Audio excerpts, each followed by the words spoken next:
전체적으로 눈으로 들어오는 광량이 줄어들게 되거든요. 다크 모드로 두고 보게 되면 지속적으로 긴장 상태를 유지를 할 수 있기 때문에 그게 진행을 촉발할 수 있다. 원장님 혹시 핸드폰 어느 기종 쓰고 계세요? 저는 아이폰 쓰고 있습니다.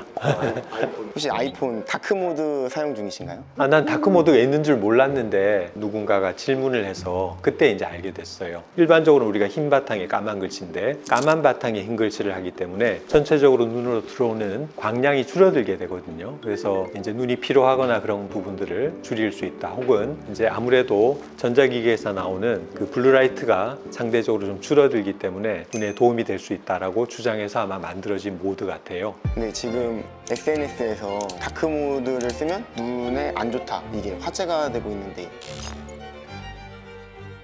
그런 얘기를 듣고 관련 기사를 제가 찾아봤어요. 거기 인터뷰한 사람이 제 제자던데요. 그 삼성의료원의 박경화 교수라고. 이제 거기에서 박경화 교수가 얘기한 건 뭐냐면 광량이 줄어들면 보이는 것들을 좀 더 뚜렷하게 보기 위해서 조절이라는 현상을 통해서 노력을 해야 될 수가 있거든요. 다크 모드로 두고 보게 되면 조절력이 지속적으로 긴장 상태를 유지를 할 수 있기 때문에 그게 근시나 난시의 진행을 촉발할 수 있다. 충분히 가능성이 있다는 거죠. 제가 보기도 그건 틀린 말이 아니에요. 근데 이제 아셔야 될 게 나이가 이제 충분히 든 성장을 다 한 20대나 30대 이후는 그것 때문에 근시가 생기지는 않을 거라고 생각이 돼요. 왜냐하면 조절력이나 이제 눈을 막 가까운 걸 많이 본다고 해서 눈이 변화가 있거나 그럴 수 있는 나이들이 아니거든요. 그래서 충분히 성인이 되고 난 이후에는 일반 모드와 다크 모드를 써보고 편한 모드를 쓰시면 돼요.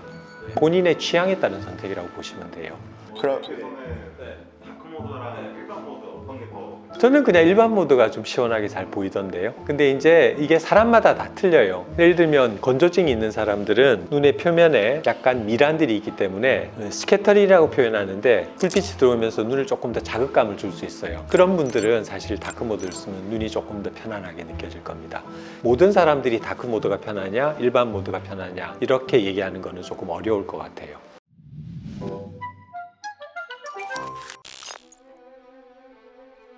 사실은 그 블루라이트의 독성에 대해서는 아직은 검증된 방식으로 분명히 해롭다라고 하는 거는 사실 옳지는 않거든요. 그래서 이제 그런 블루라이트를 차단할 목적으로 다크 모드를 사용하는 것은 사실은 안과 의사는 그렇게 옹호하지는 않습니다. 미국의 안과학회 AAO에서 다크 모드를 이제 만들게 된 근본적인 원인 중에 하나인 블루라이트 차단 기능의 유용성에 대해서는 공식적인 입장을 밝힌 적이 있습니다. 블루라이트는 눈에 해롭다고 할 의학적인 근거는 아직은 부족하다라는 게 공식 입장이에요. 그래서 굳이 그 다크 모드를 쓰거나 아니면 블루라이트 차단 안경을 쓰거나 그럴 필요는 지금은 없어 보인다라는 게 공식적인 입장입니다. 오히려 젊은 아이들 같은 경우에 성장기에 있는 블루라이트를 너무 차단을 하면 오히려 근시가 더 진행할 수 있다라는 그런 역학 조사가 있어요. 그래서 그런 부분들 때문에 다크 모드를 꼭 써야 되느냐 하는 것도 아마 좀 논란의 여지가 있을 수 있다는 거.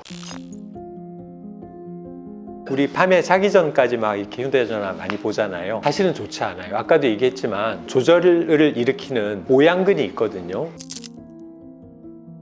그 모양근이 지속적으로 일을 해야 되게 만들 수 있기 때문에 이제 밤에 잠자듯이 눈도 좀 휴식을 취해야 되는데 자기 직전까지 계속 그 근육이 일을 해야 된다고 하면 그건 사실은 좋지 않죠. 이게 이제 사람을 통한 실험은 좀 어렵고요. 닭을 이용해서 그런 실험을 한 적이 있어요. 닭의 눈을 이렇게 가려놓고 어두운 곳에서 며칠 동안 그렇게 했더니 그 안축장이 커졌다. 그러니까 근시가 생겼다는 거죠. 그래서 어두운 곳에 오래 눈을 방치를 하면 근시가 유발될 수 있다는 거는 동물 실험을 통해서 이미 나와 있어요. 근데 이제 그게 아마 사람에서도 유사한 상황이 생길 수 있을 것이다 라고 추론하는 게 맞거든요. 그래서 어두운 곳에서 뭔가를 눈을 많이 사용하는 것은 사실 좋지는 않아요.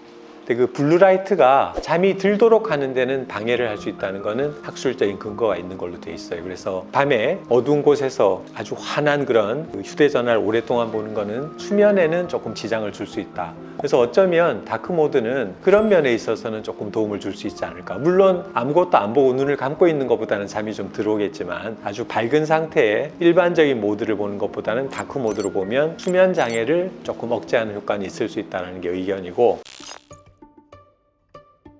이게 수정체라는 게 있는데요. 눈 속에 수정체가 중력에 의해서 앞쪽으로 쏠릴 수가 있거든요. 근데 그 녹내장이라는 거 들어보셨죠? 눈 속에 있는 방수가 우각을 통해서 흡수가 돼야 되는데 앞쪽으로 이렇게 쏠릴 경우에 그 우각이 좁아지면서 방수가 흡수가 안 돼서 안압이 올라가는 녹내장이 발생할 가능성이 일부 있어요.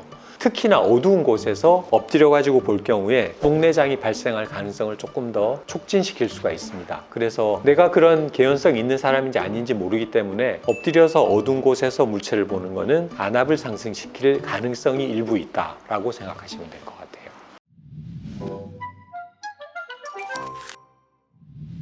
마지막으로 다크모드와 1번 모드로 싸우고 있는 분들에게 한마디. 그거 싸우실 필요 없습니다. 이게 우리가 선택할 수 있는 거라고 보시면 될 것 같아요. 절대적으로 어떤 게 옳다라고 저는 생각하지는 않습니다. 내가 사용을 해보고 나는 이 모드가 눈이 필요하지 않고 더 보는 게 편안하다라고 하면 그게 본인한테 맞다고 생각하시면 되고, 근시가 계속 진행할 수 있는 성장기에 있는 아이들은 다크 모드는 오히려 해가 될 수 있다라고 생각을 하시는 게 좋을 것 같습니다.